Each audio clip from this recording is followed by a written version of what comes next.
Oh my days, I absolutely love curry goat with rice and peas. It's so delicious and it's actually really easy to make. First up, you need to wash your goat meat.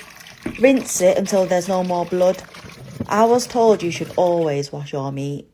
Dry the goat meat with a paper towel and then sprinkle on some curry powder. Make sure each piece is covered in that powder. Get a saucepan, add some oil and fry it up. Pour the hot kettle water in the pan. Add a couple of black peppers and let that simmer away. All that's left to do is to make your rice and peas. This rice and peas is one of the healthiest things you can make. Boil the rice with some water, add a little bit of oil and pour in some frozen peas. Keep stirring it and allow it to cook. It's a really simple method.